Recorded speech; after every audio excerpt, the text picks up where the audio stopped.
¿Qué tal? Buen mediodía, bienvenidos a la bancada. Estamos con toda la información de la Cámara de Diputados en una semana que hasta ahora no tiene sesión, pero sí varias actividades de comisiones y me acompaña en esta primera media hora mi amiga personal Débora Tiurieta. ¿Cómo le va, anda? Mauri? ¿Bien? ¿Pasó buen fin de semana? Muy buen fin de semana. Me alegro porque mañana va a tener que trabajar bastante. Sí, es lo que estaba pensando. Títulos del día.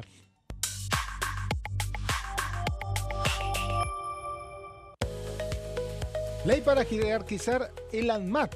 La propuesta fue del diputado nacional Pablo Yettil, presidente de la Comisión Nacional, la Comisión de Salud.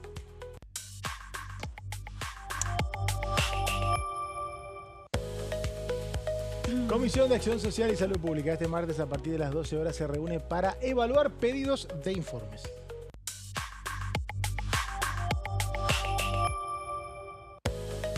Y también este martes a las 14 horas se va a reunir la Comisión de Discapacidad para tratar proyectos de resolución. Bueno, doble jornada mañana, Débora, de comisiones de Acción Social y Salud Pública y por otro lado Discapacidad, que la semana pasada se reunieron en plenario, esperaron al ministro de Salud que no vino. No vino, y exacto. Mañana se reúnen por separado. Sí, exactamente, pero hay algo que no entiendo, a ver si vos no entendés. No sé, Las dos comisiones van a tratar tema Andis o Andis. Me parece que Salud tiene más temas. Ahora me fijo, pero eran todos con las escuchas, españolo, coimas, sobreprecios. No vi nada vinculado, por ejemplo, con fentanilo. Capaz se me pasó por alto. Me parece que discapacidad trata alguna... sí, discapacidad trata creo que un pedido de interpelación a Karina Milei, ¿no? Sí, hay dos pedidos, uno de la izquierda y uno de Sabrina Selva. Exactamente, me parece que sí, puede ser. Lo que pasa es que como falta giro, tienen giro constitucionales, las cuestiones referidas a los pedidos de interpelación, casi todo tiene giro, de fentanilo también tiene giro constitucional. Exacto, que recordemos que la preside el oficialista Nicolás Mayoraz, que la estrategia que viene teniendo el gobierno es no abrir las comisiones que ellos presiden justamente para demorar la firma de los dictámenes. Por eso desde hace 2 años todas nuestras notas hablan de los famosos emplazamientos, que es decir, que llevan a una sesión el tema y fuerzan se dice, a las comisiones a que traten. ¿Y va a haber emplazamiento, te parece? Yo entiendo que sí, que debería haber emplazamiento. El tema es que, bueno, el tema campaña te complica un poco llevar adelante sesiones, porque recordemos que para aprobar un proyecto de ley requerís dos sesiones. Uno para emplazar, después las comisiones y después otra vez para tratar ese mismo tema. Sí, se vuelve todo súper burocrático. Así, lo que me pasaban. Totalmente. Pero 126 votos tuvo el emplazamiento, 148 la aprobación y 172 el rechazo al veto. Sí, pero ahora digo, se acerca cada vez más la campaña nacional, entonces ahí ya se te empieza a complicar traer a los diputados o a los senadores a la capital para avanzar eso, es a lo que voy. Y por eso también el oficialismo juega un poco a demorar los plazos, que le termina jugando en contra. Ya lo decimos siempre acá con lo que fue la Comisión Libra, que es la otra comisión que se reúne mañana. Le termina jugando en contra porque la patearon tanto que se le terminó superponiendo con la campaña electoral por un lado, la campaña nacional, y por otro lado con lo que tiene que ver con las escuchas que se le atribuyen a Españolo, que si querés es un caso mucho más simple de entender. Entonces ahora no solo tenés a la Comisión de Discapacidad, la Comisión Libre apuntando contra el gobierno, sino también estas otras comisiones poniendo en agenda un tema que le pega de lleno al corazón del gobierno de Javier Milei, ¿no? Sí, tengamos en cuenta que cuando hay una máxima que hay en el Congreso, que es cuando vos tenés un pleno en contra, o sea, en el recinto una mayoría quiere hacer algo, lo va a hacer. Totalmente, entonces, se imponen la fuerza de los números y no del cielo. Entonces, si se los dijo Mazzotti el año pasado. En el Congreso no cuentan las fuerzas del cielo, sino de los números. Exacto. Del recinto. Que no es lo mismo que las comisiones. Si en el recinto había una mayoría que quería hacer actuar la Comisión Libre, que pudo no haberla habido. Totalmente. De hecho, esa sesión, recuerdo, fue el bloque de Córdoba que a último momento vino, pero si no, la comisión no iba a tener quórum. Sí, se fue demorando. Una vez que tuviste esa mayoría, la comisión iba a andar y se trabó por unas cuestiones burocráticas, pero se destrabó ahora, justo antes de la campaña. Exactamente, le terminó saliendo en contra y ganaste más enemigos desde que empezó la Comisión Libre hasta hoy. Siempre en los años electorales tenés más enemigos. Bueno, pero te pongo el caso del Senado, que lo vimos muy claramente en lo que fue la última sesión, que veías a los correntinos que hasta hace 5 minutos votaban con el gobierno, le terminaron votando en contra del gobierno de Javier Milei.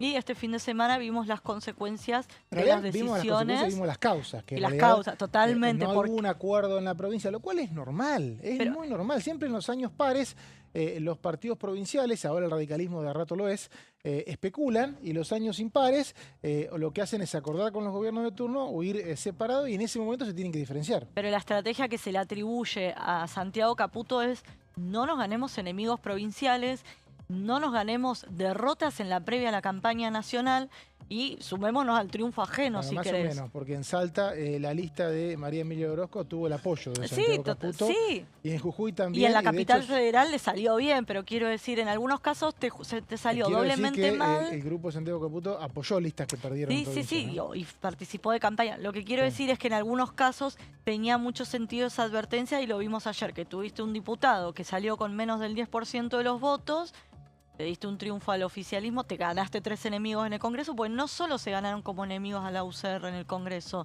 también se ganaron a Camagüe Espínola, que hasta hace 5 minutos también era aliado del gobierno, le parecía que le prometían la gobernación, no cerraron ni con Valdés ni con Camagüe Espínola, se aliaron Valdés y Espínola y ellos quedaron jugando por afuera y con más Ahora, es derrotas complicado. en Yo el me pongo en el Congreso. lugar de quienes tienen que armar la Libertad Avanza de arriba hacia abajo, lo cual es un fenómeno de época, porque en otros momentos No, vas de los abajo para partidos arriba, políticos total. andaban de abajo hacia Sí, arriba. sí. Y yo te sigo lo que decís. Ahora, en los lugares donde se hizo lo que vos decís, tuvieron problemas con los propios. Pero mi San duda Luis, San Juan. Pero mi duda es si no tenías que priorizar el armado nacional primero. Pero escuchate, te digo, en Sí. lugares donde hicieron lo que vos decís, tuvieron problemas con los propios. Bueno, San Luis, San Luis con Juan. Alessandro. Tucumán, digo, San Luis tuviste una ruptura justamente por Sí, hacer lo que sí, vos decís, sí. que decís, Bueno, bueno, acordá con el gobernador. Sí, así le fue también Y con así la perdiste ruptura. uno propio. O sea, vas perdiendo. varios. Quizás es un espacio que es complicado tener la mayoría. Sí, Complicado yo tener lo que la digo es, mayoría. yo no Quizás fue hubiese una anomalía. apostado a la fuerza, no hubiese apostado porque terminás generando estas rupturas por ahí 2 o 3 bancas a nivel provincial, que por ahí no debería ser la prioridad del gobierno hoy, cuando tenés un congreso en la que estás en una minoría muy, muy complicada, un gobierno que promete reformas profundas, No, como pero una eso reforma se hizo en San laboral. Luis. En San Luis se hizo caso omiso en la elección provincial. Bueno, pues yo creo que un poco la estrategia de Santiago Caputo era no priorizar las provinciales, sino las nacionales para esto, para robustecerte primero en el Congreso, porque si después no podés llevar adelante. Igual Santiago Caputo no participa del Armado Nacional, no sé qué estrategia puede No, tener. no, Ah. es lo que dicen, por eso dije, lo que le atribuyen a Santiago Caputo es no te pelees con las fuerzas provinciales, con los oficialismos provinciales, porque perdés en el Congreso Sí. y después tenés derrotas previas a la elección nacional. Lo vi igual, insisto, lo vi hacer campaña a la gente de Santiago Caputo en 2 provincias donde perdió la Libertad Avanza, que es Salta y Jujuy. Los vi en los Pero previos, viste a o sea que Santiago Caputo. lo vi a la gente de ellos, digamos. Pero ¿no? mi duda, ¿le quedaba otra? Participaron. Te quiero decir que no sé si fue tan lineal, que esto No, lo armó no, uno no, u otro. Creo que es un totalmente. experimento que se está haciendo, el de armar de arriba para abajo. Es verdad lo que vos decís, ayer es un ejemplo claro. También es verdad que en San Luis, donde hicieron lo que vos decís, tuvieron un problema con los propios. No, o con Es Esdero difícil. hicieron lo opuesto y le salió, digo, Claro, es difícil. cada provincia es un mundo, Claro, siempre en la lo ciudad, decimos como si le acá, salió bárbaro. le salió bien por eso. Cada Claro. provincia es un mundo, pero por ahí generar semejante rispidez con gobernadores que todos, Valdés había ganado con más del 70% la última No vez. te iba a ir bien.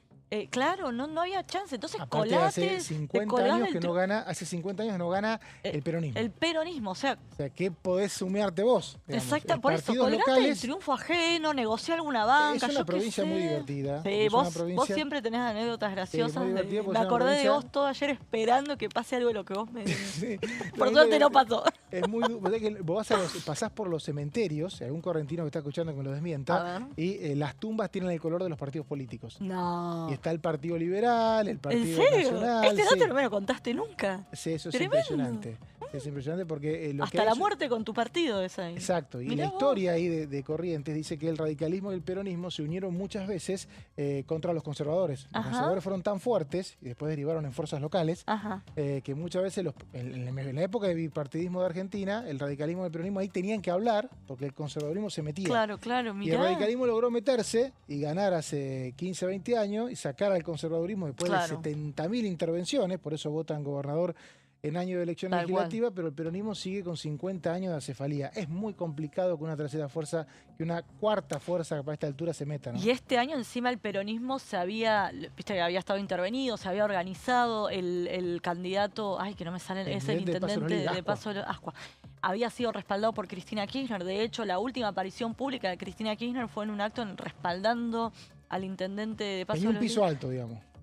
Claro, claro, tenía alta chance, sacó un 20%, pero es lo que vos decís, se le complicaba mucho a una tercera fuerza dar la pelea. Bueno, recordemos también que en 2023 la Libertad Avanza le fue pésimo en absolutamente No, todas las totalmente, elecciones locales sí. y cuando se eligió presidente, el mismo elector que Por elegía eso, gobernador yo votaba presidente. Esto no incide en la imagen nacional, donde sí no. pueden incidir otras cosas. Sí, yo no me animo a trasladar las elecciones locales con las nacionales. Nunca. La Jamás. experiencia te dice que no. Bueno, te cuento, Débora, ¿Qué? que esta mañana el que quiso sintonizar el canal el canal de Diputados TV, no este, sino la informática que habitualmente transmite algunas comisiones largas, se está haciendo en tiempo real desde el viernes las audiencias que tienen que ver con la Comisión Bicameral de Niños, Niñas y Adolescentes para elegir a quien va a ser defensora de niños, niñas y adolescentes. Hay, me decían, algo así como 24 candidaturas a partir de un concurso que se hizo en el recinto, creo que fue el 1 de agosto. Exacto, que pasaron el examen escrito, ¿no? El examen escrito, y la verdad que las entrevistas son bastante largas. En la comisión, o sea, diputados y senadores están entrevistando, están haciendo una especie de examen oral. Es muy interesante verlo porque exponen qué quieren hacer en la defensoría y en base a lo que exponen, los legisladores les hacen consultas y de ese ida y vuelta va a haber la elección de una persona que a su vez después necesita 2/3. Es tremendo, es más difícil que elegir papa, básicamente. Sí, bastante, sí. Y recordemos que hace cuando... Acá se ve lo que pasa. Cuando eligieron a Graham era, ¿no? Graham en el año 2020. Un tema decisivo era su postura respecto del aborto. Saltó después de la elección de la comisión. Exactamente, así que hay que ver ahora cuál es el tema, si querés No estoy viendo saliente. que sea de lo que se hable. No, por eso, cambio de época, así que cambio de seguramente época. las preguntas más incisivas seguramente no es por el lado del aborto, sino El por otro otras día cuestiones. había una candidata que, veamos, hay mucho reparo en las actividades escolares, mucho reparo también en que hay menos chicos hoy porque han caído los nacimientos y que decían están escaseando los cuidados, hay menos gente que se dedica a la docencia, a los cuidados. Pero bueno, cada candidato expone sus prioridades y los diputados y los senadores hacen las consultas. Estamos hablando, repetimos, de defensor de niños, niñas y adolescentes, un cargo que venció el año pasado y que tiene ni más ni menos que la posibilidad de que quienes se vean vulnerados los derechos tengan donde asistir, ¿no? Exactamente, sí, que se había autoprorrogado el mandato. Se había Graham autoprorrogado, generó Marisa todo Graham, un año. Exactamente, generó mucho revuelo, finalmente la destronaron, podemos decir, y ahora arranca, mientras tanto sigue acéfala, ¿no? Y mañana tengo entendido que va a haber una reunión, no sé si se ha bajado, de la comisión que define quiénes pueden ser los candidatos para la Defensoría del Pueblo, que está acéfalo desde el año 2009. Desde que se cuando creó, se fue ¿no? Mondino. Era muy chiquita esa época. Mondino, El pero Mondino no fue Mondino, la candidato a senador. canciller. No Mondino, la ex canciller, aclaremos. No, Mondino no, Guillermo Mondino, el cordobés. Fue candidato a senador. Bueno, ella también es entró. Mondino. Cordobesa, quiero decir. Muchos cordobeses mondinos. ¿Viste? Bueno, ese cargo está acéfalo, no hay defensoría. Sí, otro que es más del difícil pueblo. elegir. También 2/3, y hay un fallo de la Corte que le pide al Congreso que se ponga las pilas y que lo elija. Hace falta una rosca muy amplia, ¿no? Totalmente, sí. Uno de los nombres que sonaba en un momento fue Emilio Monzó, pero hace En el bastante. 2019, ni bien vos Sí. llegaste a ser una Sí, hace promiscua bastante. periodista legislativa y después terminaste siendo la número 1 al año y medio. Me acuerdo ese año, hubo hasta una reunión, ¿no es verdad? ¿Viste? ¿Cómo te Yo tengo acordás? memoria, ¿viste? Tenés memoria. Para las cosas importantes tengo memoria. Bueno, mañana a las 16, caso Libra. ¿Qué va a Caso pasar? Libra, Débora? ¿qué va a pasar? Bueno, imagino que van a primero a ver si se avanza con la votación del reglamento. Ahí vamos a estar todos mirando qué pasa con aquellas figuras que sean citadas para que vengan a responder preguntas, porque obviamente estamos todos esperando esos nombres. ¿Qué nombres van a proponer los diputados que vengan a comparecer ante la Comisión Libra? Y obviamente la gran duda es si se va a llamar nada menos que a la hermana del presidente de la Nación, Ya a se Karina llamó, no Milei. vino.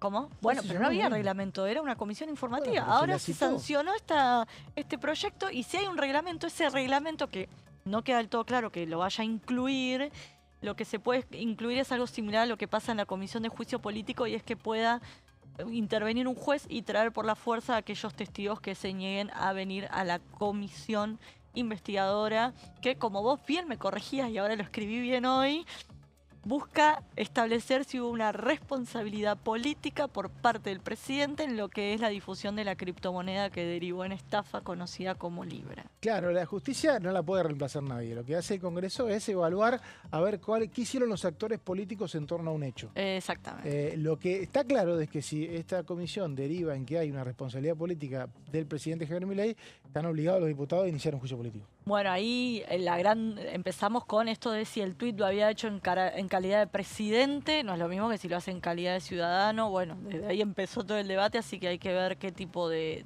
rol se le atribuye en esa comisión al presidente Javier Milei. Y recordemos que en ese momento Milei dijo que iba a tratar de levantar los muros para no reunirse con cualquier persona. De alguna manera reconocía que capaz más de una foto se la sacaba con gente que no era del todo confiable. Lo estamos viendo en estos días con lo que es las grabaciones, que desde la propia Casa Rosada dicen que se produjeron en Casa Rosada, así que se ve que no están levantando mucho los muros porque los están grabando. Fueron antes las grabaciones. Sí, fueron antes, pero fue toda la misma época. La autocrítica fue correcta. La autocrítica fue correcta. Claro. Este año, digo, bueno, basta, ya está. Este año Totalmente. ya no tuvimos, por lo menos, reuniones que hayamos escuchado. Por ahora, complejas, ¿viste? Porque por esto va ahora. como en cuotas. Por lo pronto, mañana a las 16 horas, reglamento y cronograma de actividades. La Comisión Investigadora del caso Libra, recordemos, funciona solamente en la Cámara de Diputados. La semana pasada se definió la integración, la va a presidir el diputado de la coalición cívica, Maximiliano Ferraro. No hay vicepresidente. No hay vicepresidente porque quedaba a propuesta de lo que es el oficialismo y sus aliados, pero como se levantaron y se fueron de la comisión, la dejaron vacante. Sí hay secretario, que ese lugar sí quedó para Unión por la Patria, en este caso para Juan Marino. Pero a mí algo que me... Desconozco si se debió a la interna peronista o qué, que finalmente no haya sido Sabrina Selva, que es la que se propuso en un primer lugar, pero lo cierto es que se haya puesto a alguien más del centro, si querés, como alguien de la coalición cívica, de alguna manera le saca algún argumento al oficialismo que viene haciendo campaña con kirchnerismo nunca más, porque decía lo que no se puede catalogar a la coalición cívica es de ser kirchnerista. Así que de alguna manera fue bastante inteligente para no bajarle el precio a la comisión, que no quede liderada por alguien de el kirchnerismo, como se le dice al peronismo. El tema de la comisión Libra, los oficialistas dicen, esto no va a tener repercusión porque no hay víctimas. Y si las hay, es muy complicado que alguien se asuma víctima y conmueva porque jugó a tener criptomoneda y le fue mal. Si no tiene consecuencias, ¿por qué la frenaron 4 meses? ¿Por qué hicieron semejante...? O sea... Muchas jugarretas, dividieron los bloques, digo, al mejor estilo Cristina Kirchner, cuando rompió el bloque para hacerse con un lugar en el Consejo de la Magistratura. Hicieron todo después, ¿eh? Obviamente, pero los que decían que iban a hacer las cosas distintas y demás que hicieron, dividieron el bloque para hacerse con más lugares en la Comisión Libre, dicen que no va a tener implicancia. Lo habilitaba el reglamento. Sí, obviamente, porque esta comisión lo que tenía era la particularidad que tenías una o más sillas de acuerdo a los bloques. Entonces, al tener más bloques, tenías más sillas, ¿no? Y ahora tiene voto ponderado, lo cual para muchos diputados del oficialismo es totalmente ilegítimo. Bueno, por eso uno podría decir es ilegítimo que rompas tu bloque para hacerte una silla y así podemos estar todo el día discutiendo. Pero lo que quiero decir es que si no les preocupa la Comisión Libre, ¿por qué hicieron tanto enchastre en torno a este tema? No, yo creo que en realidad no se sabe cómo va a escalar esto judicialmente. Por eso, ese es el tema. Pero políticamente no trae las consecuencias negativas que se esperaba porque es complicado. Es complicado, no es como el de caso Andis o Andis, claro, que nunca sé cómo decirle, que es básicamente esto. 3%, Karina aumentó la coima 3%, listo. Eso es lo que supuestamente decía Pañuelo, entonces se le achaca eso a Karina Milei y ya está. Sí, me parece que en ese caso este audio no hubiera tenido el peso que tuvo, porque no deja de ser un audio clandestino. No, totalmente. Un audio totalmente ilegítimo. Sí. No hubiera tenido el peso que tuvo si no fuera porque este Congreso rechazó el veto a la ley de emergencia en discapacidad, un sector al que el gobierno maltrató. Totalmente, justo se conoció sobre esa ahí. base, estos audios pueden tener la legitimidad pública y política que se les está dando, ¿no? Totalmente, y con algo que comentaba recién en el programa anterior, y es que como para seguir maltratando al ecosistema de discapacidad, este jueves, mientras el Senado va a tratar de insistir con esa ley que vetó el presidente con la excusa de que no hay plata, el presidente, ¿qué hace? Se toma un avión, se va a Los Ángeles, se va a Las Vegas, se va a reunir con empresarios y con tus impuestos y los míos se va a ver un show protagonizado por su expareja Fátima Flores. Bueno, pero vos imagínate que sos del ecosistema de discapacidad mientras estás ahí esperando a que el Senado insista con una ley que el presidente vetó porque supuestamente no hay plata, lo tenés al presidente aplaudiendo a Fátima Flores en Las Vegas. Más Narnia no se consigue. La sesión del jueves todavía no está confirmada, no está están confirmada. acordando ahora. Sí, habría bloque de Unión por la Patria, que es el que más va a definir el miércoles. El jueves es día de sesión ordinaria en el Senado. O sea, en realidad es el día de sesión semanal. Si no hay acuerdo entre los bloques, el jueves una mayoría puede ir al recinto. Se autoconvoca. Eso fue la autoconvocatoria. En realidad está siempre convocada la sesión, pero si no tenés una mayoría no vas a ir. Exactamente. Pero se espera una reunión de la labor parlamentaria el día miércoles, cuando se definiría el temario. También se trataría un límite a los DNU del presidente, que eso no volvería a tratarse acá. El año pasado no hubo quórum en esta Cámara y me parece que las autoridades oficialistas de la Cámara Baja van a volver a intentar, no que la ley no salga, por ahí es demasiado, pero si sale y no tenés 2/3, creo que puede llegar a quedar archivada. ¿Ahí qué excusa va a poner el presidente? Porque no es que no hay plata, esa ley no tiene impacto pero fiscal. No están de acuerdo. Ah, bueno, pero digo, pero el presidente dice, yo voy a vetar todas las leyes que tienen impacto fiscal, que atentan contra el ¿Y alguna otra que no esté de acuerdo también? Bueno, no sé, entonces que cambie el discurso, lo va a tener que cambiar. En este caso, a ver, recordemos, Débora, que el año pasado el gobierno vino a esta Cámara a decir que no está de acuerdo con que se restrinjan los DNU. Sí, exactamente. O sea que cuando llegue el proyecto va a decir lo mismo. Me parece que ahí ya tenemos que pensar más en el tercio que en la mayoría. De los 86 héroes que se necesitan. Si la ley sale sancionada, si la ley se convierte en ley este proyecto, que tiene que pasar el Senado primero, con 100 votos en contra, con 90 votos en contra, creo que el gobierno estaría ya disponible para un veto, ¿no? Para mí la van a aprovechar para amenazar un poco al gobierno. Acá en diputados la van a dejar ahí. Hay que ver los números. Por eso, yo creo que la van a dejar reposar. La van a dejar. Me parece. Pero si lo dejas para pero diciembre, no la puedes después, dejar mucho, sí, claro. Tenés razón.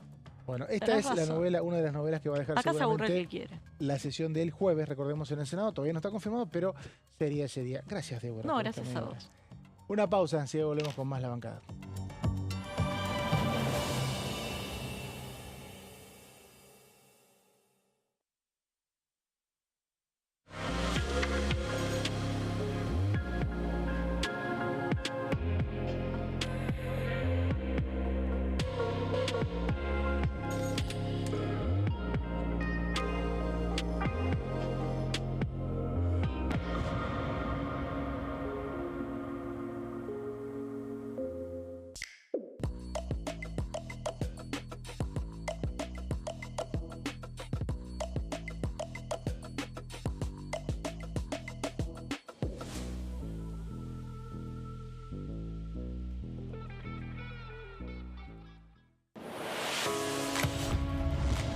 ¿Cómo funciona el Congreso? Cuando un proyecto de ley ingresa a la Cámara de Diputados, ya sea presentado por un legislador, enviado por el Poder Ejecutivo o producto de una iniciativa popular, se trata primero en el ámbito de las comisiones. Las comisiones son el espacio de análisis y debate sobre los proyectos conformadas por legisladores de distintos bloques.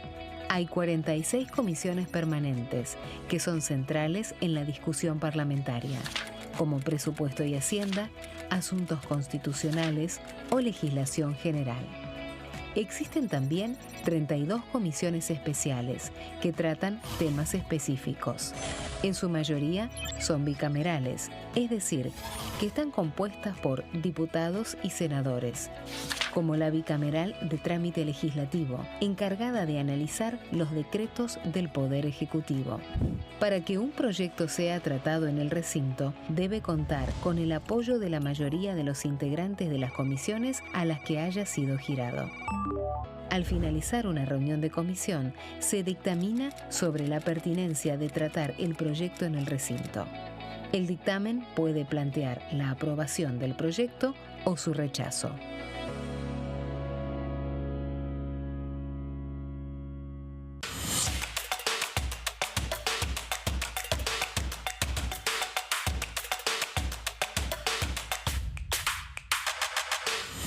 Quórum. De lunes a viernes, 14 horas.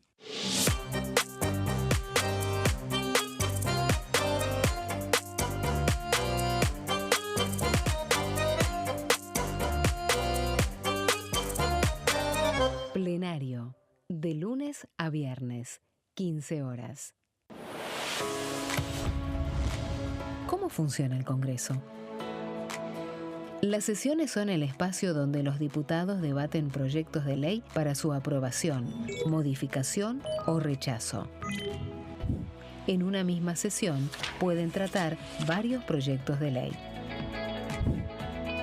Las sesiones ordinarias comienzan el 1 de marzo, cuando el presidente de la Nación inaugura el periodo ante la Asamblea Legislativa y se extiende hasta el 30 de noviembre. El Poder Ejecutivo puede convocar a sesiones extraordinarias o prorrogar las sesiones ordinarias. La sesión es dirigida por el presidente de la Cámara de Diputados, que administra el uso de la palabra y las distintas instancias del funcionamiento.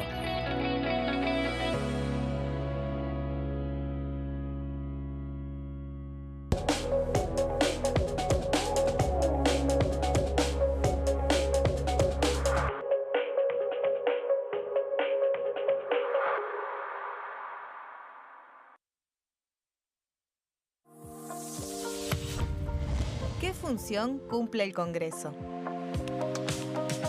El Congreso ejerce su función legislativa a partir de la deliberación y sanción de leyes que busquen el bien común de todos los habitantes. Durante 2024 se sancionaron 44 normas de enorme trascendencia, como la Ley Bases y Puntos de Partida para la Libertad de los Argentinos, la Ley de Medidas Fiscales Paliativas y Relevantes y la Boleta Única de Papel.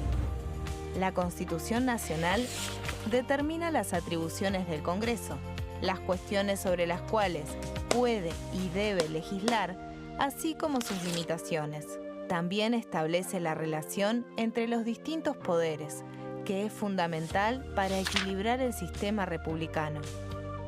Además de legislar, el Congreso tiene la función de ejercer el control del Poder Ejecutivo. Entre otras atribuciones, ese control incluye el pedido de informes, las interpelaciones, la actuación de la Auditoría General de la Nación, dependiente del Congreso, la posibilidad de solicitar juicio político y la aprobación de las cuentas de inversión.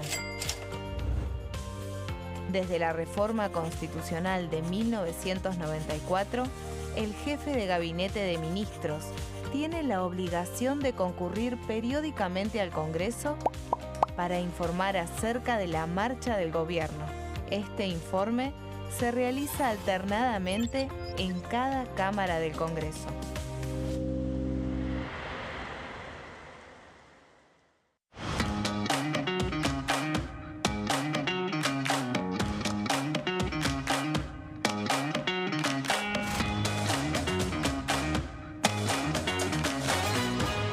Pasos perdidos. De lunes a viernes, 16:30 horas.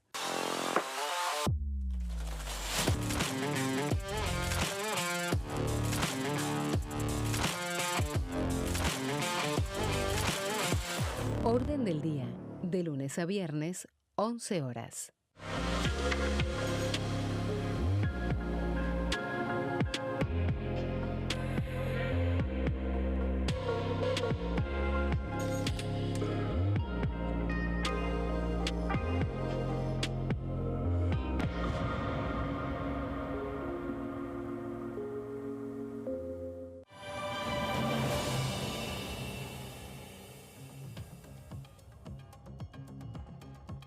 Seguimos en la bancada acá con toda la información de la Cámara de Diputados. Segunda media hora, plantel ultra renovado del señor Guido Braslas, que me acompaña. ¿Cómo anda? ¿Qué tal, Mauri? ¿Qué tal? Muy bien, muy bien. El señor Marcos Giorgetti, recién llegado de Banfield, donde habitualmente acude a ver los partidos de su equipo, el Club Banfield. ¿Cómo le va? Toda la vida, ¿no? ¿Fuiste a ver a Banfield desde que naciste? Desde que nací.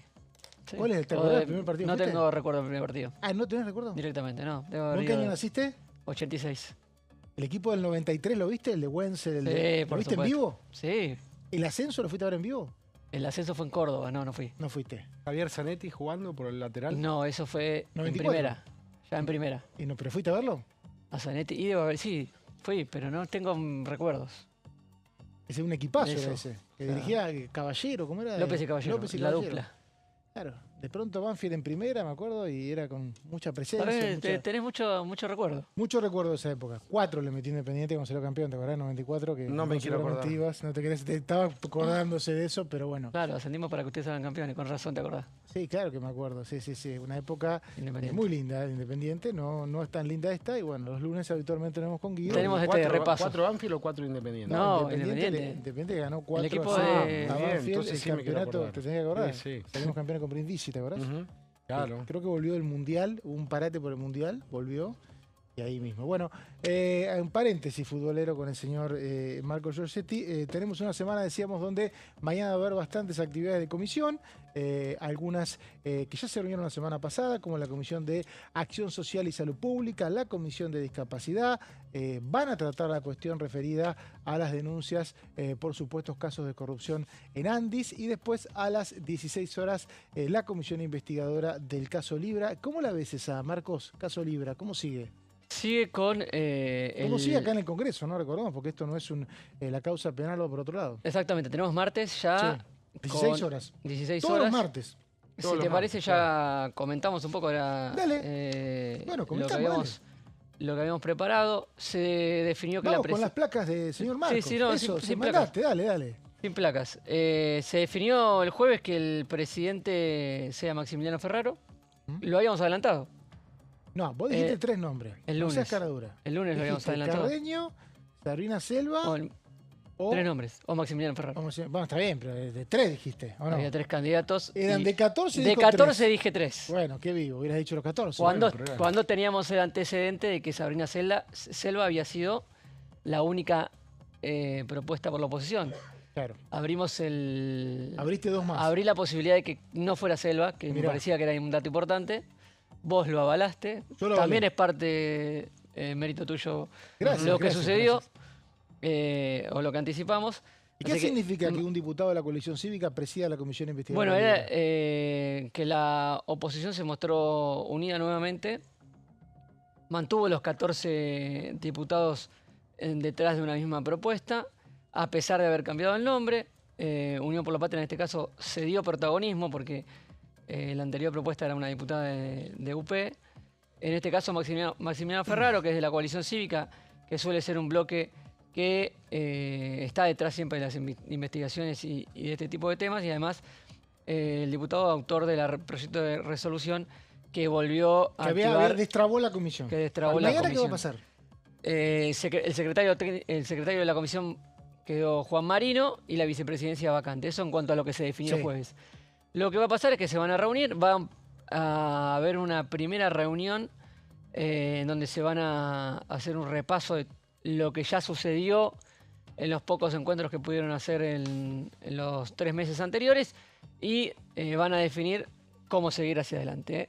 Lo que queda por definir el martes, primer punto e importante para la continuidad de la comisión investigadora, es el reglamento interno. Cómo va a funcionar, en base a qué hay opciones, y se mira mucho a cómo funciona la comisión de juicio político, pero la oposición no quiere decir que van a replicar ese reglamento, sino que están trabajando en uno que pueda llegar a contener algo de la comisión de juicio político, pero no estrictamente sea el mismo. ¿Qué esperás vos, Guido, mañana? No, bueno, una de las premisas que tuvieron en la reunión pasada fue no llegar, sino llegar ya con cosas como muy concretas para ponerla en marcha, dijeron, ¿no? Van a llegar seguramente con un preacuerdo de qué resoluciones van a tomar. Van a tener amplias facultades para citar a funcionarios, para solicitar expedientes judiciales. Van a mover políticamente, la comisión se va a mover, es una comisión política además, ¿no? Una comisión investigadora del Congreso, y en un periodo preelectoral. Entonces, es de esperar que tenga impacto público en lo que haga la comisión, que es lo que el gobierno quiso evitar, ¿no? Porque tiene hasta el 10 de noviembre. 10 de noviembre el plazo para investigar. Pueden pedir oficios judiciales, pedidos de informes a Casa Rosada, entradas y salidas de invitados, de funcionarios. Citaciones, y ahí hay que ver cómo se establece el reglamento en cuanto a ese, uno de los puntos más importantes en cuanto a la citación de funcionarios.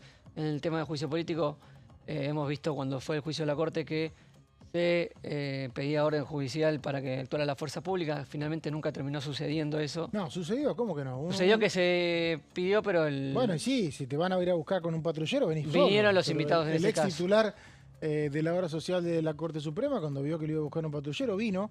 Pero atención, porque hay quienes dicen en el oficialismo que esto no se puede replicar para una comisión investigadora porque la Comisión de Juicio Político tiene rango constitucional. Claro. O sea, la Constitución dice que un presidente o los miembros de la Corte solo pueden ser destituidos por la Comisión de Juicio Político. Entonces hay un rol más fuerte que le da la Constitución. Lo que te dice algunos oficiales es, ojo que vos no puedes trasladar el reglamento de una comisión que tiene rango constitucional a cualquier comisión. A cualquier comisión, puede ser Porque tú no armás una comisión para traer un par de personas por X motivo y le mandás un patrullero. Claro. Me parece que va a ser complicado el tema de pedir por la fuerza. Por eso no estaba dentro de lo... Todavía estaba, por lo menos el jueves, nadie daba por cierto que eso pudiera llegar a estar dentro del reglamento de funcionamiento de la comisión. Estaba más verde que otra cosa. Guido, sos una persona con mucha experiencia en el periodismo y también en este congreso, y recién nos acordábamos con Débora Durieta, una época que vos también estabas dando vuelta por acá, ya por 2018-19, cuando se intentó cubrir la Defensoría del Pueblo.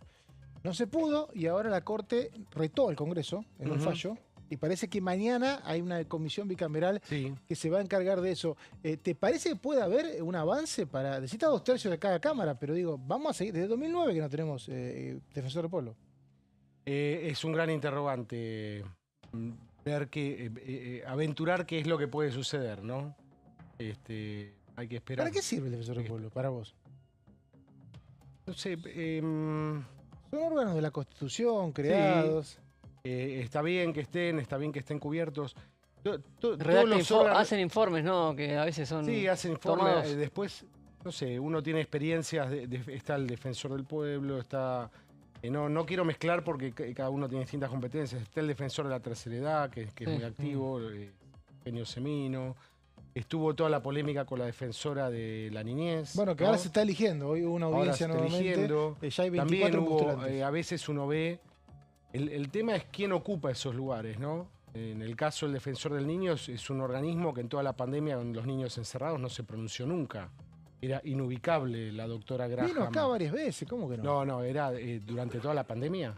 Sí, habló por Zoom. Sí, claro. Sí. No, era periodísticamente inubicable. Periodísticamente. Periodísticamente inubicable y no se pronunciaba nunca porque estaba totalmente alineada con el gobierno anterior que había hecho del encierro de la gente una cuestión de Estado. En un punto, estábamos todos, ¿no? Hasta un punto era aplaudido el presidente. Recordemos que había una pandemia, había un confinamiento. El tema del... Sí, no, estoy hablando ya cuando había que abrir. Cuando había que abrir y se seguía insistiendo en mantener cerrado. Hay que tener memoria, ¿no? Como decía Néstor, hay que tener memoria. Pero bueno, me fui porque es una... En el caso del Defensor del Niño, me fui por ese lado, hubo hasta solicitadas, grandes solicitadas en los diarios que uno decía, ¿de dónde salen o cómo se pagan?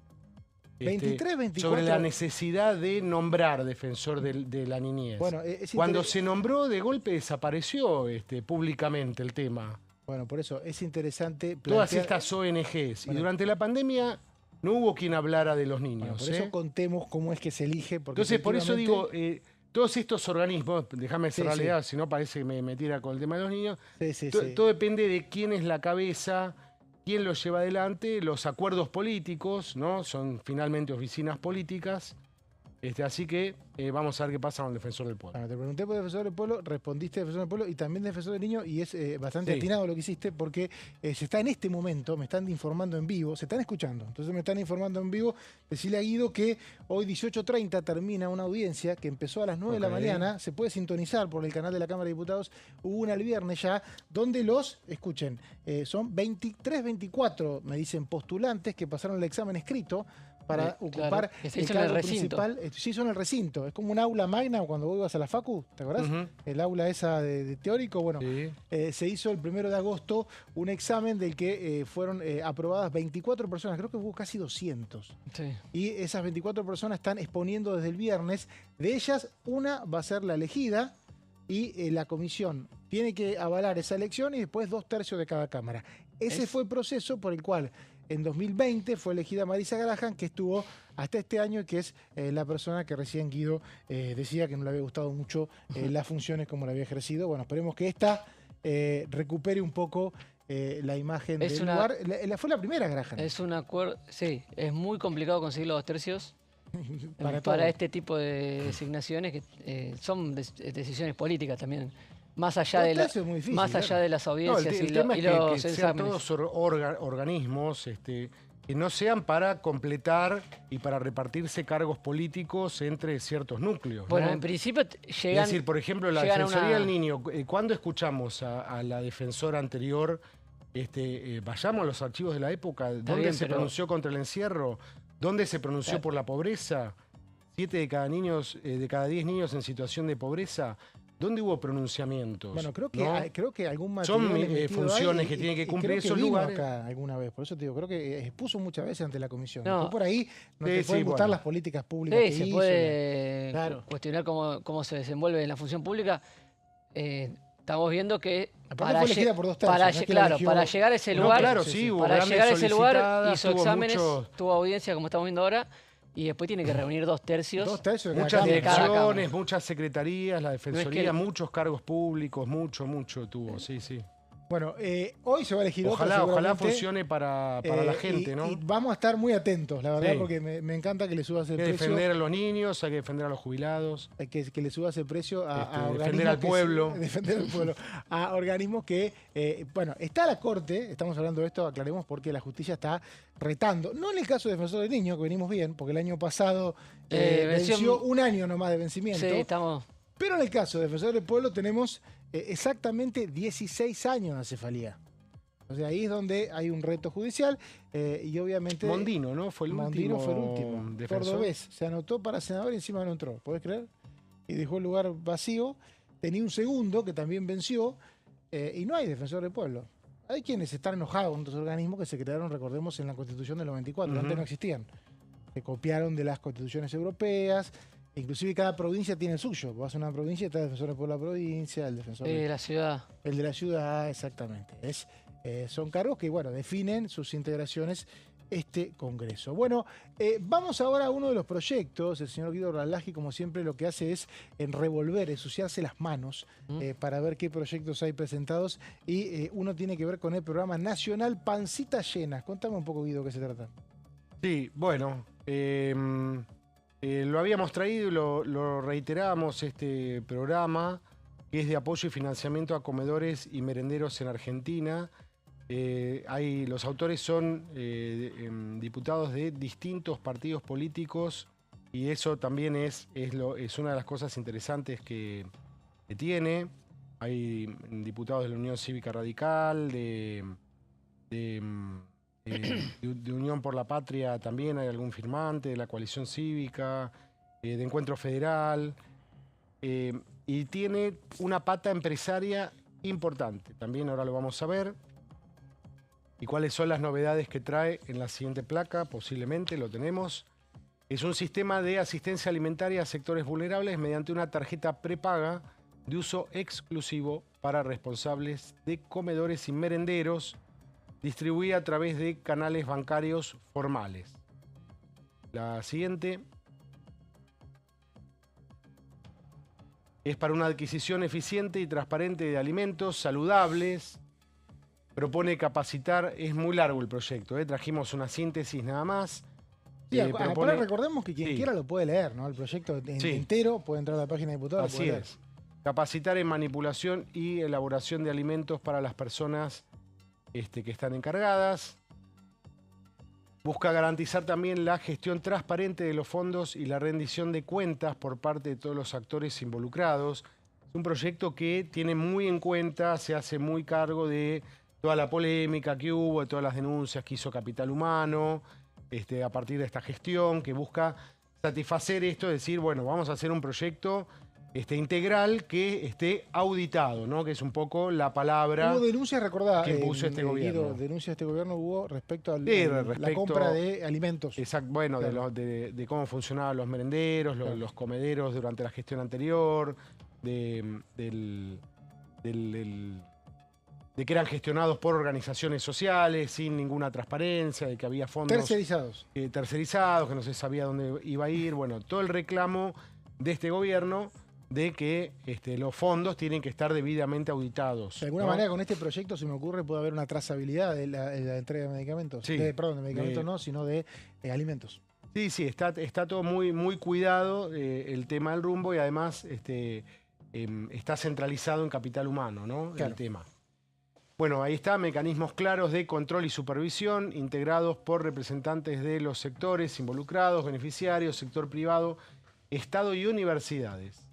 Se crea un fondo fiduciario de administración y financiero y el financiamiento, acá viene lo novedoso, articula entre el sector público y privado y empresas podrán realizar contribuciones voluntarias de 0,04 de su facturación anual declarada. Esta es la gran novedad. Esto es interesante. Hubo un proyecto de algunas pymes también que trajeron hace un par de años que tenía que ver con esto, ¿no? Que me parece que es esto mismo. Es esto, lo agarró el diputado Pablo Juliano. Claro, lo agarró el diputado Democracia Pablo para Juliano. Siempre. Sí. Es un proyecto que trajeron empresarios. Exactamente, ¿no? Que lo empresarios pensaron. pymes, creo. Sí, sí, sí, sí. No grandes empresarios. Que decían, según me contaban, que tuvieron reuniones con jefes de bloque, que esto mismo, 0,04, no te mueve el perímetro. Ahora, si todas las pymes entregan 0,04 a comedores y merenderos, juntan mucha guita y Mucha a ninguna plata. le cambia la vida.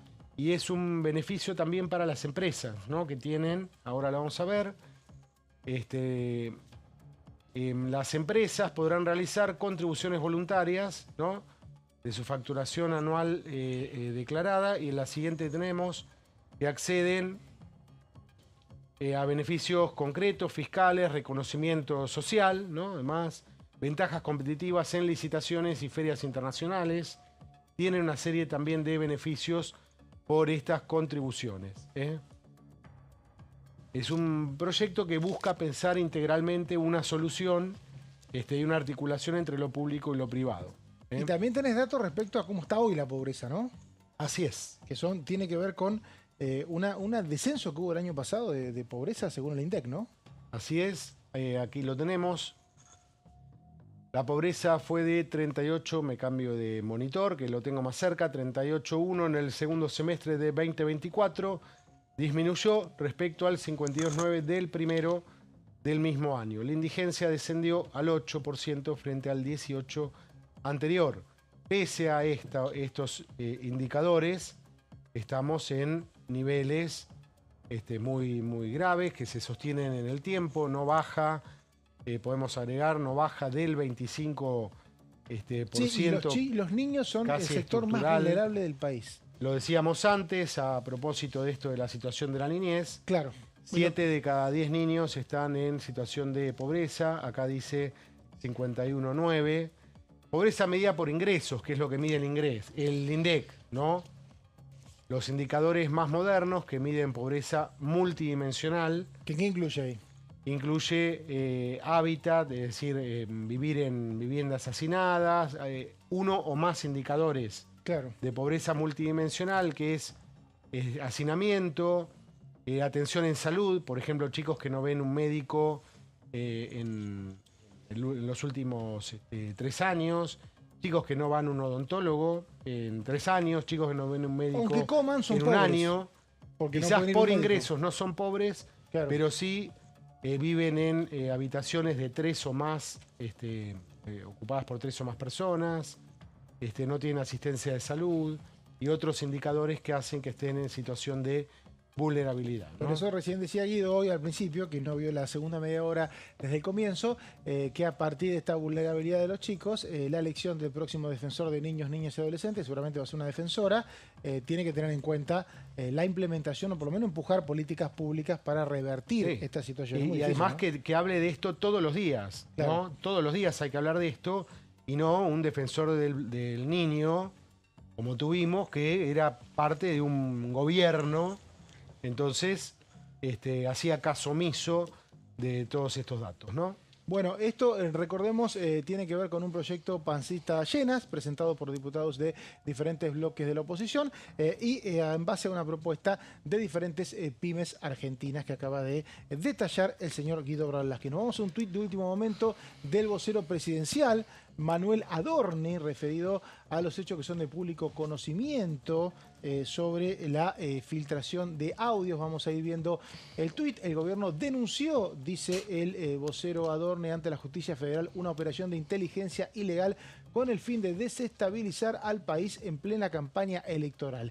Se grabaron conversaciones privadas de Karina Milei y otros funcionarios, las que fueron manipuladas y difundidas para condicionar al Poder Ejecutivo. No fue una filtración, fue un ataque ilegal, planificado y dirigido. Esto dice el vocero presidencial Manuel Adorni. Está referido seguramente a los audios de Karina Milei, que es la secretaria general de la presidencia, y Guido, que fue acreditado en Rosada, no me deja mentir, tiene la oficina ahí en la Casa Rosada. O sea que me parece que el gobierno infiere que las escuchas fueron ahí adentro. Bueno, lo primero que dijo el viernes el propio vocero es que las grabaciones se habían hecho en Casa Rosada, cuando eso no era algo que estuviera confirmado por el periodismo.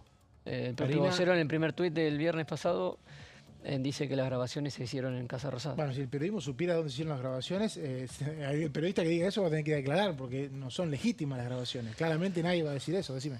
No, lo que decías, Karina ocupa, tengo entendido, la oficina contigua a la del presidente, ¿no? Que antes era el jefe de gabinete. Claro. Pero no, ahora está en la que era del jefe de gabinete. Ah, está en la que era del jefe de gabinete. Eso tengo entendido, ¿eh? Cualquier colega que esté en Casa Rosada le puedo dar. Está pegada, exactamente. No, la del jefe de gabinete interna. Estaba pegada, la de la Secretaría General estaba un poquito en un ala, mirando hacia del lado hacia Paseo Colón. También, o sea, muy cerca, primer piso, sector presidencial, pero parece que ahora Karina está... ¿Y quién es el responsable de la seguridad en Casa Rosada? ¿Casa Militar? Sí, siempre es casa militar, ¿no? O sea que ahí debería haber un responsable respecto a las que parecen ser. Bueno, si hay grabaciones o escuchas... sería deseable que, además de un tuit, tener algo más, ¿no? Porque estamos hablando del gobierno, tiene el poder, un poder muy importante, el poder del Estado. Hablar, tener un poco más de hacia dónde se dirige la acusación de la Casa Rosada. Bueno, por lo pronto va a pedir a la justicia federal que investigue, ¿no, Marcos? Así es. Vos estabas investigando algo de esto, ¿no? Antes, por lo menos. Me anticipaste antes. No, ¿por qué? Antes de llegar. No, el tuit está hace un rato. Está el tema en redes sociales. En redes sociales, sí.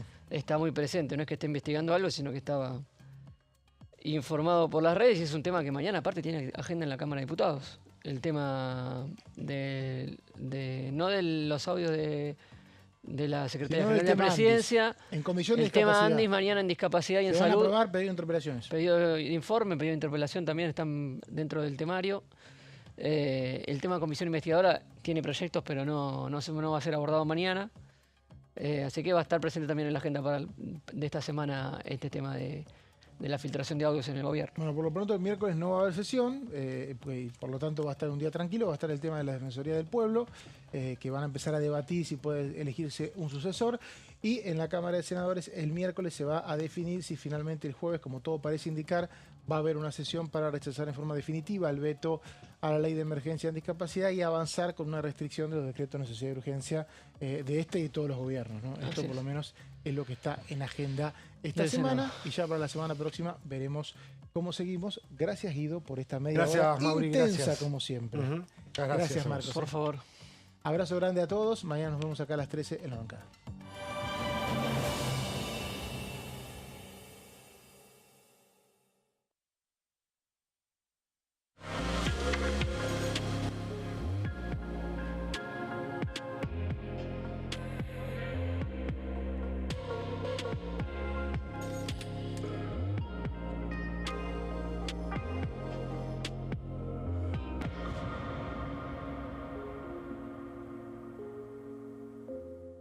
El domingo 26 de octubre son las elecciones nacionales. Por primera vez vamos a votar